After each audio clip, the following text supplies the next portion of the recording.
नमस्कार सभी साथियों को। मैं लोकेश कुमार सिंह अपने YouTube channel study bye UP वाला भैया में आपका बहुत बहुत स्वागत करता हूं। जैसा कि आपको पता है, ग्रामीण प्रवेश की आज दूसरी क्लास होने जा रही है, जो महत्वपूर्ण प्रश्नों की वन लाइनर फॉर्म में चल रही है। आपका बगैर समय गंवाए चलते हैं सीधा प्रश्नों की ओर। तो आपका पहला प्रश्न है ग्रामीण स्थानीय सुशासन को क्या कहा जाता है? तो आपका आंसर हो जाएगा पंचायती राज कहा जाता है ग्रामीण स्थानीय सुशासन को। आपका अगला प्रश्न है, भारत में पंचायती राज सन 1980 से 84 में किसके शासनकाल में आया? तो भारत में पंचायती राज किसके शासनकाल में आया? तो वो आया लॉर्ड रिपन के शासनकाल में। तो आपका अगला प्रश्न है, पंचायती राज का जनक किसे माना जाता है? तो आपका आंसर हो जाएगा पंचायती राज का जनक बलवंत राय मेहता समिति को माना जाता है। आपका अगला प्रश्न है महात्मा गांधी, राजेंद्र प्रसाद, लाला लाजपत राय, डॉक्टर BR अम्बेडकर, इनमें से कौन पंचायती राज के पक्ष में नहीं थे?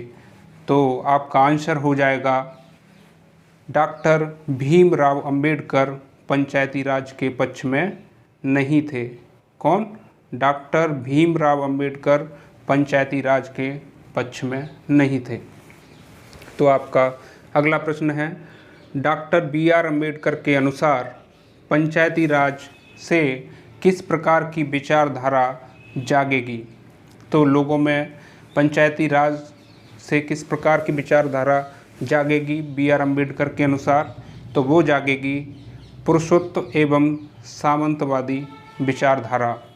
तो आपका अगला प्रश्न है, संविधान में वर्णित अनुच्छेद 40 का संबंध किससे है? तो आपका आंसर हो जाएगा संविधान में वर्णित अनुच्छेद 40 का संबंध पंचायती राज के गठन से है। तो आपका अगला प्रश्न है, संविधान में वर्णित अनुच्छेद 40 किसके विचारों से प्रभावित है? तो किसके विचारों से प्रभावित है? तो आपका आंसर हो जाएगा संविधान में वर्णित अनुच्छेद 40 महात्मा गांधी के विचारों से प्रभावित है। तो आपका अगला प्रश्न हो जाएगा, भारत के प्रथम पंचायती राज मंत्री कौन थे? तो भारत के प्रथम पंचायती राज मंत्री थे आपके सुरेंद्र कुमार डे। भारत के प्रथम पंचायती राज मंत्री कौन थे? तो वो थे आपके सुरेंद्र कुमार डे। तो आपका अगला प्रश्न है, भारत में सामुदायिक विकास कार्यक्रम 2 अक्टूबर 1952 को लागू किया गया। उस समय प्रधानमंत्री कौन थे? तो आपका आंसर हो जाएगा पंडित जवाहरलाल नेहरू। जब भारत में सामुदायिक विकास कार्यक्रम 2 अक्टूबर 1952 को लागू किया गया, उस समय प्रधानमंत्री पंडित जवाहरलाल नेहरू जी थे। तो आपका अगला प्रश्न है, सामुदायिक विकास कार्यक्रम का मुख्य उद्देश्य क्या था? तो आपका आंसर हो जाएगा देश का आर्थिक और सामाजिक विकास करना। क्या था उद्देश्य? देश का आर्थिक और सामाजिक विकास करना सामुदायिक विकास कार्यक्रम का मुख्य उद्देश्य था। तो आपका अगला सवाल है, बलवंत राय मेहता समिति का गठन पंडित जवाहरलाल नेहरू के समय में जनवरी 1957 में किया गया। इसने अपनी रिपोर्ट कब प्रस्तुत की? तो आपका आंसर हो जाएगा बलवंत राय मेहता समिति ने अपनी रिपोर्ट 24 नवंबर 1975 में प्रस्तुत की। कब की? 24 नवंबर 1975 में प्रस्तुत की। तो आपका अगला सवाल है, बलवंत राय मेहता समिति ने कितने स्तरीय पंचायती राज की वकालत की? तो आपका सही आंसर हो जाएगा त्रिस्तरीय पंचायती राज की वकालत की बलवंत राय मेहता समिति ने। आपका अगला प्रश्न है, ग्राम स्तर पर ग्राम पंचायत, ब्लॉक स्तर पर पंचायत समिति, जिला स्तर पर जिला परिषद, यह किस समिति की देन है? तो आपका सही आंसर हो जाएगा यह बलवंत राय मेहता समिति की देन है कि ग्राम स्तर पर ग्राम पंचायत, ब्लॉक स्तर पर पंचायत समिति, जिला स्तर पर जिला परिषद, ये किसकी देन है? ये बलवंत राय मेहता समिति की देन है। आपका अगला प्रश्न है, पंचायती राज व्यवस्था को लोकतांत्रिक विकेंद्रीकरण की संज्ञा किस समिति ने दी? तो आपका सही आंसर हो जाएगा पंचायती राज व्यवस्था को लोकतांत्रिक विकेंद्रीकरण की संज्ञा बलवंत राय मेहता समिति ने दी। तो किसने दी? बलवंत राय मेहता समिति ने दी। तो आपका अगला सवाल हो जाएगा, राष्ट्रीय विकास परिषद ने बलवंत राय मेहता समिति की प्रजातांत्रिक विकेंद्रीकरण की मांगों को कब स्वीकार किया गया? तो आपका सही आंसर हो जाएगा, राष्ट्रीय विकास परिषद ने बलवंत राय मेहता समिति की मांगों को 12 जनवरी 1958 को स्वीकार किया। किसने? राष्ट्रीय विकास परिषद ने बलवंत राय मेहता समिति की मांगों को 12 जनवरी 1958 को स्वीकार किया। तो आपका अगला सवाल है, बलवंत राय मेहता समिति की सिफारिशों को कब लागू किया गया? तो आपका सही आंसर हो जाएगा 1 अप्रैल 1958 को बलवंत राय मेहता समिति की सिफारिशों को लागू किया गया। तो कब किया गया बलवंत राय मेहता समिति की सिफारिशों को? 1 अप्रैल 1958 को। आपका अगला सवाल है, सबसे पहले प्रायोगिक तौर पर अगस्त 1958 में पंचायती राज कहाँ लागू किया गया? तो सबसे पहले प्रायोगिक तौर पर आंध्र प्रदेश में 1958 में पंचायती राज लागू किया गया। तो आपका अगला प्रश्न है, राष्ट्रीय विस्तार सेवा कार्यक्रम कब शुरू किया गया? तो आपका सही जवाब हो जाएगा सन 1953 में राष्ट्रीय विस्तार सेवा कार्यक्रम शुरू किया गया। तो कब शुरू किया गया राष्ट्रीय विस्तार सेवा कार्यक्रम? सन 1953 में। आपका अगला सवाल हो जाएगा, आपका अगला सवाल है, पंडित जवाहरलाल नेहरू द्वारा स्थायी रूप से पंचायती राज व्यवस्था 2 अक्टूबर 1959 को कहाँ से लागू की? तो आपका सही जवाब हो जाएगा, पंडित जवाहरलाल नेहरू ने राजस्थान के नागौर ज़िले से पंचायती राज व्यवस्था 2 अक्टूबर 1959 को स्थायी रूप से लागू की। तो आपका अगला प्रश्न है, पंचायती राज व्यवस्था का जनक, शिल्पकार, वास्तुकार किसे माना जाता है? तो आपका सही आंसर हो जाएगा, पंचायती राज व्यवस्था का जनक, शिल्पकार, वास्तुकार बलवंत राय मेहता समिति को माना जाता है। किसको माना जाता है? बलवंत राय मेहता समिति को माना जाता है। आपका अगला प्रश्न है, अशोक मेहता समिति का गठन प्रधानमंत्री मोरारजी जी देसाई द्वारा किया गया और उस समय किसकी सरकार थी?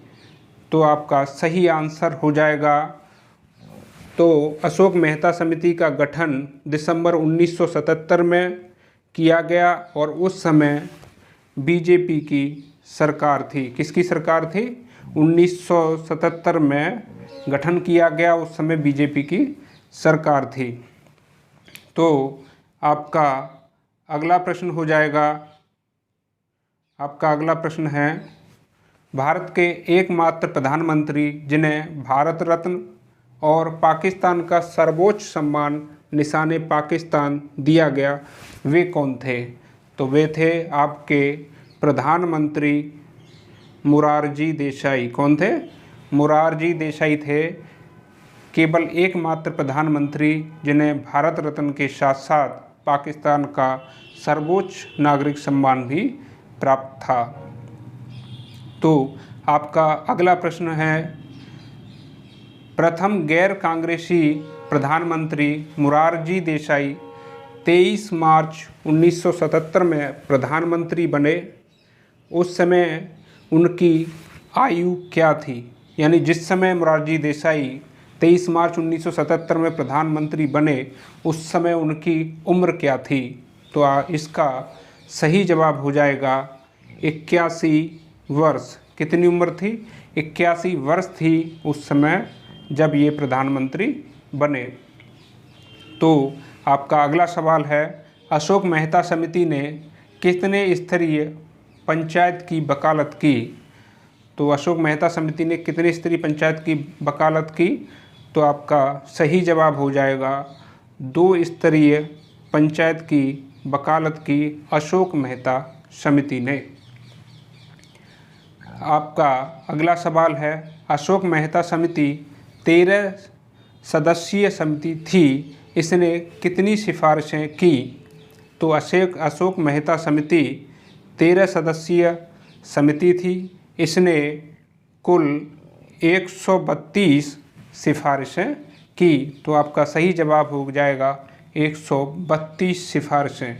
तो आपका अगला प्रश्न है, तो आपका अगला प्रश्न हो जाएगा, किस समिति ने कहा कि एक न्याय पंचायत होनी चाहिए जिसमें SC ST का उचित प्रतिनिधित्व होना चाहिए और चुनाव दलगत आधार पर होना चाहिए?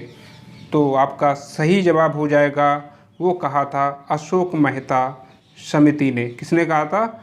अशोक मेहता समिति ने कहा था कि एक न्याय पंचायत होनी चाहिए जिसमें SC ST के लिए उचित प्रतिनिधित्व होना चाहिए और चुनाव दलगत आधार पर होना चाहिए। तो ये कहा था अशोक मेहता समिति ने।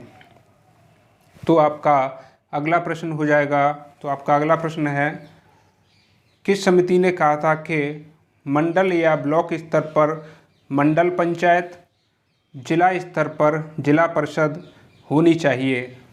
तो ये कहा था अशोक मेहता समिति ने। यानी कि अशोक मेहता समिति ने कहा था कि मंडल या ब्लॉक स्तर पर मंडल पंचायत, जिला स्तर पर जिला परिषद होना चाहिए। तो ये कहा था अशोक मेहता समिति ने। तो आपका अगला सवाल है, किस समिति ने कहा था, किस समिति के अनुसार मंडल पंचायतों में 15,000 से 20,000 तक जनसंख्या एवं 10 से 15 गांव शामिल होने चाहिए? तो आपका सही जवाब हो जाएगा, अशोक मेहता समिति ने कहा था कि मंडल पंचायतों में 15 से 20,000 तक की जनसंख्या होनी चाहिए और 10 से 15 गांव शामिल होने चाहिए, ऐसा कहा था अशोक मेहता समिति ने। तो आपका अगला प्रश्न है, किस समिति ने कहा था कि ग्राम पंचायत तथा पंचायत समिति को समाप्त कर देना चाहिए? तो आपका सही जवाब हो जाएगा, अशोक मेहता समिति ने कहा था कि ग्राम पंचायत और पंचायत समिति को समाप्त कर देना चाहिए, ये कहा था अशोक मेहता समिति ने। तो आपका अगला सवाल है,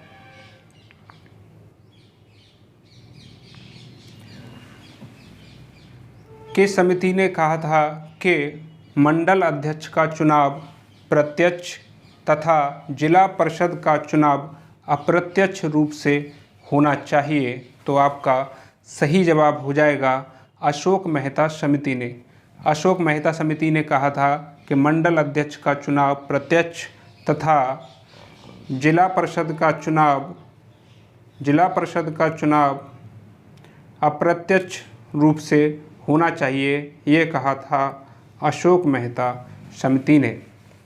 आपका अगला प्रश्न है, किस समिति ने कहा था कि मंडल पंचायत तथा जिला परिषद का कार्यकाल 4 वर्ष का होना चाहिए तथा विकास योजनाओं को जिला परिषद द्वारा तैयार कराना चाहिए।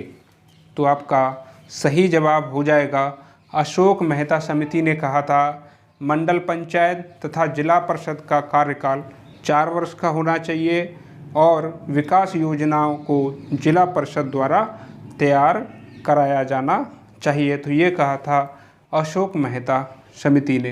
तो इसी के साथ हमारी वीडियो यहीं पर समाप्त होती है।